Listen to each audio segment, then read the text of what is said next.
Multi starrers అనగానే కోలీవుడ్లో రజనీకాంత్ మాత్రమే సెట్ చేస్తాడు అనుకుంటే ఎలా?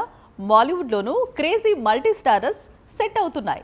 ఇప్పుడు థియేటర్స్లోకి వచ్చిన పేట్రియాట్ అనే మలయాళ చిత్రం ఇదే కోవకు చెందుతుంది. 18 ఏళ్ల తర్వాత ఇద్దరు లెజెండ్స్ మమ్ముట్టి, మోహన్ లాల్ కలిసి నటించిన చిత్రం ఇది. ఇంతకీ మాలీవుడ్స్ బిగ్గెస్ట్ మల్టీ స్టారర్స్ పై వచ్చిన టాక్ ఏంటి? మాలీవుడ్ అనగానే ముందుగా గుర్తుకు వచ్చే పేర్లు మమ్ముట్టి, మోహన్ లాల్.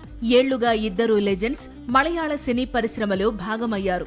దేశంలోనే అతి చిన్న సినీ పరిశ్రమను పాన్ ఇండియా ఫిల్మ్ ఇండస్ట్రీగా నిలబెట్టారు. ఇప్పుడు 18 ఏళ్ల తర్వాత వీరిద్దరూ పేట్రియాట్ అనే సినిమా కోసం చేతులు కలిపారు. కొద్ది గంటల క్రితమే ప్రపంచవ్యాప్తంగా ఈ చిత్రం ప్రేక్షకుల ముందుకు వచ్చింది. 18 ఏళ్ల తర్వాత మోహన్ లాల్, మమ్ముట్టి కలిసి సినిమా ఎందుకు చేస్తున్నారు అంటే ఇందుకు ప్రధానమైన కారణం ఉంది. అదేంటి అంటే పేట్రియాట్ తో మాలీవుడ్ లో బిగ్ బడ్జెట్ మూవీస్ ను ఎంకరేజ్ చేయాలి అనుకుంటున్నారట. అందుకు తగ్గట్లే ఈ చిత్రం దాదాపు 125 కోట్ల బడ్జెట్ తో తెరకెక్కింది.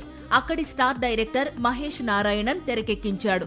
తొలి రోజే ఈ చిత్రం 30 కోట్లకు పైగా ఓపెనింగ్స్ రాబట్టనుందని ట్రేడ్ వర్గాలు అంచనా వేస్తున్నాయి. గత కొద్ది రోజులుగా మాలీవుడ్ బాక్సాఫీస్ ను షేక్ చేస్తూ వస్తోన్న వాలా 2 సినిమాకు పేట్రియాట్ ఎంట్రీతో కలెక్షన్స్ కు బ్రేక్ పడిందని చెప్పవచ్చు. అందుకే ఓటీటీ రిలీజ్ డేట్ కూడా లాక్ అయిపోయింది. మే 8న ఈ చిత్రం హాట్ స్టార్ లోకి రానుంది. కేరళలోనే 125 కోట్లకు పైగా వసూళ్లను రాబట్టి ఇండస్ట్రీ హిట్ గా నిలిచింది వాలా 2. ఇక వరల్డ్ వైడ్ గా డబుల్ సెంచరీ క్రాస్ చేసింది. ఏడాది ప్రారంభం నుంచి మలయాళ సినీ పరిశ్రమ మంచి జోష్ మీదుంది. ఆడు 3 అనే చిత్రం 100 కోట్లకు పైగా వసూళ్లను రాబట్టింది. ఇక వాలా సీక్వెల్ 200 కోట్లు దాటింది. ఇప్పుడు పేట్రియాట్ కూడా ఇదే దారిలో మినిమం 100 కోట్లు అయితే రాబడుతుందని అక్కడి ట్రేడ్ వర్గాలు అంచనా వేస్తున్నాయి.